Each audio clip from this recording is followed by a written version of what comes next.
Most people think to improve a big presentation, they should practice more. So even though they might not want to, they do it, or at least try to do it.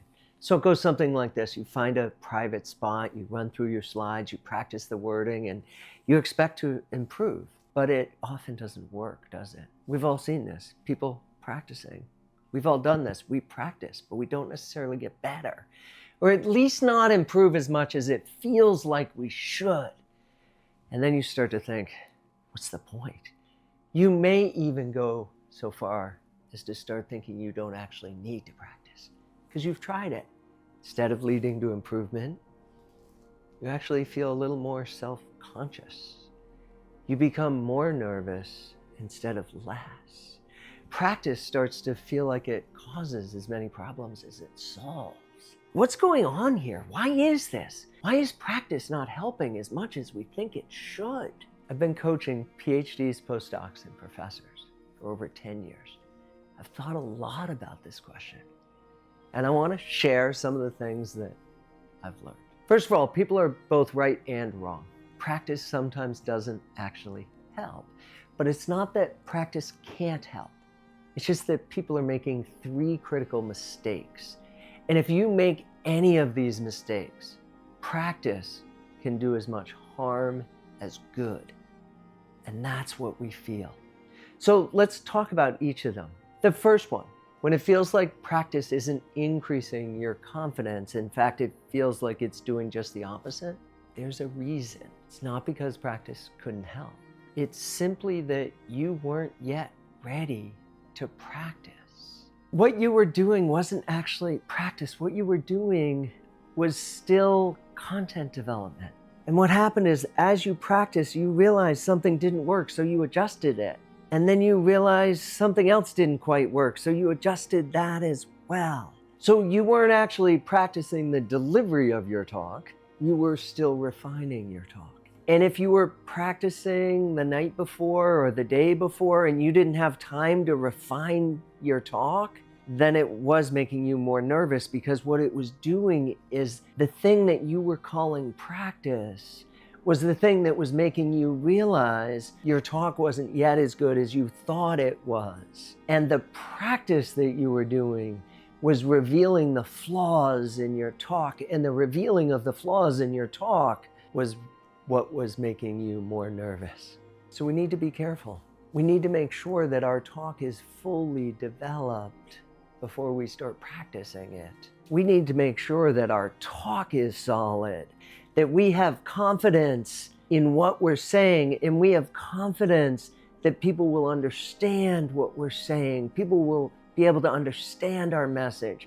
We have confidence that people will find value in our message. That's the work that needs to be done to make your talk as good as you can make your talk before you start to practice. Before you do that practice space, you need to make sure you have a talk worth practicing.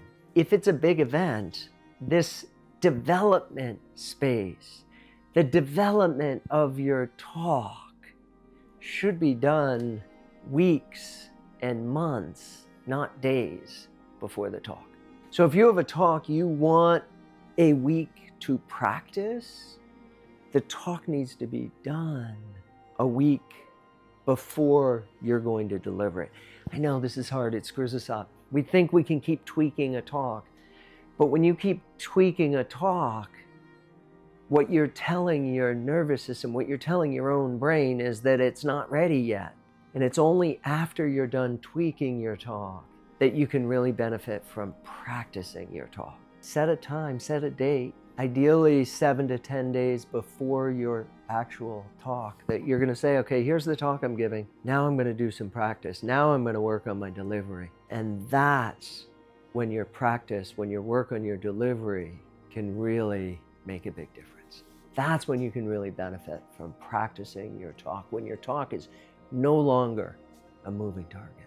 When you have confidence that your talk will be clear to your audience will be able to understand, and your audience will find value. If your talk isn't at that point yet, then the practice part you're not ready for yet. So that's mistake number one. Mistake number 2 is practicing without a clear purpose. Practicing to just do reps, but without a clear idea about what you're getting from those reps. That's going to make the talk more familiar. That may help, but that's not going to actually improve your delivery of the talk. Your delivery of the talk will improve when you start having specific things that you want to work on. Whether those things are voice or gestures or eye contact, it doesn't matter. But you need to have specific things that you're practicing, that you're trying to improve. And I say things, even better, a specific thing, but really no more than 3.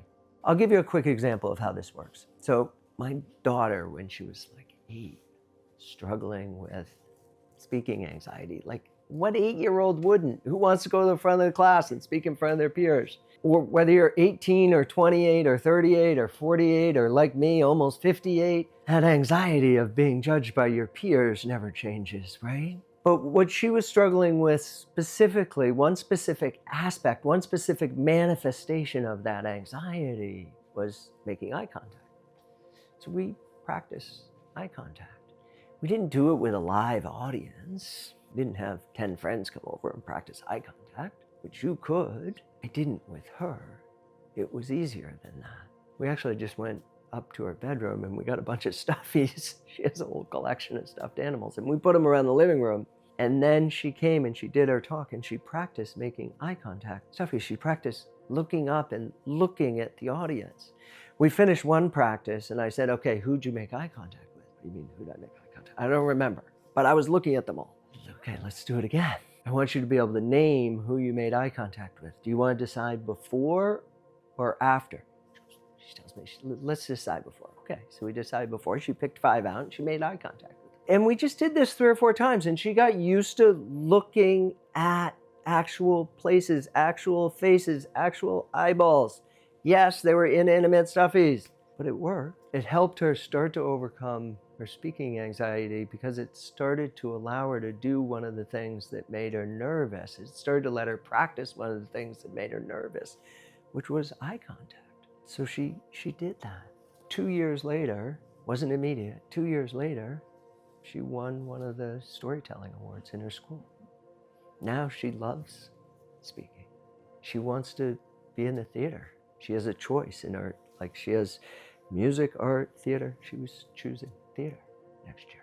And lest you think, remember I said whether you're 8, 18, 28, 38, 58, not quite 58, 56, there's still things to work on. I was working with a CEO of a major Canadian company. He was really good at looking at the group, but not good at resting and making eye contact with individuals in the group. He would look up the whole time, but he wouldn't connect with individual people. Actually pulled my daughter's stuffies out and I did the same exercise with him in my office. If I flipped the camera around, you'd see my office here. There's a bit of a stage and a window and there's places for chairs and we put stuffies on different chairs. I put one on the windowsill. We had a dozen of them out here. And he practiced making eye contact and resting and then moving. And so the point isn't how to make better eye contact. The point is to practice with purpose. The point is if you're not getting better with practice because you don't have a specific goal of that practice. So regardless of what the issue is, there are tons of different exercises for tons of different issues. You need to identify the thing that you want to improve, and then you need to practice the thing that you want to improve. Preferably one thing at a time. And then your practices will start to help you. Then you'll see with each practice, your delivery improves. Whether it's voice, whether it's gestures, whether it's eye contact.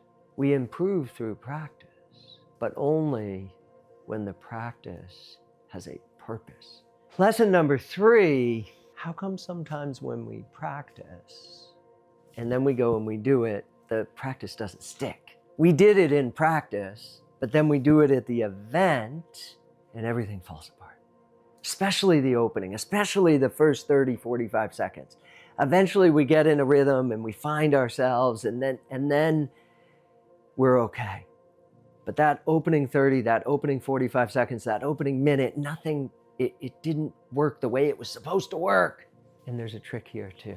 You're not practicing the experience enough.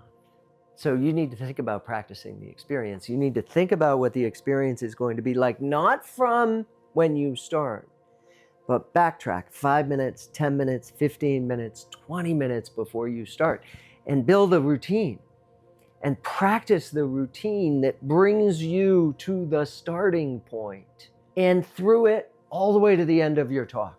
And you need to do it in a room that has some space. Ideally, you do it in a classroom with some space, or you do it in a conference room. If you're practicing for something that, like a dissertation defense that might be at a conference table, then, or a job talk, you might want to be in a conference room.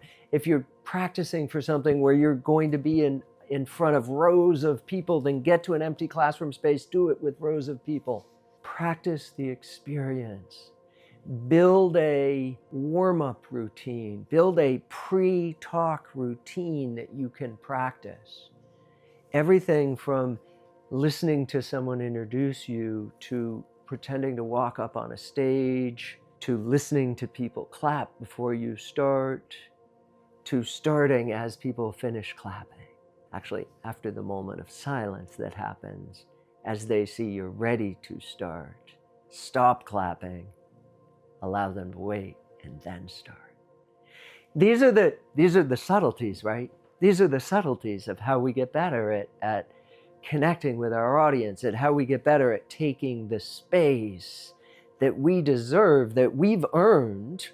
You've earned that space. How do we get better at accepting and taking and receiving that space so that we can be effective? You have to practice the experience. So don't practice too early. Don't practice when you're actually working on making your talk better. The content of the talk. Practice with purpose and practice the experience. If you do those three things, your practice will help you improve. And if you're wondering about how to get that talk to the point that it's ready, or you're wondering about, okay, but I'm not sure what I should get better at, I need some help figuring out, like, is it my gestures? Is it my eye contact? Is it the way I stand? Is it my voice? If you need help with those things, I've got a course, I've got a program that teaches all of those things. It teaches you how to develop your talk. It teaches you how to build your slides. It teaches you about presence, the thing we're talking about now, your voice, your body language, your gestures, your eye contact. And yes, it even teaches you how to build a practice routine. So if you're a PhD or postdoc or early career research and you're interested in leveling up your presentation ability, you're interested in being purposeful about improving your presentation skills, check it out. There's a link in the comments. And if you have questions about it, you're not ready to sign up, but you want to talk to someone, send me an email. My contact information's on my website. Send me an email. We'll set up a time. We'll chat. We'll see if it's the right thing for you to do. Because when you start to practice, when you start to commit to developing the skills that help you present more effectively, doors open that you never would have imagined, and your career will take off.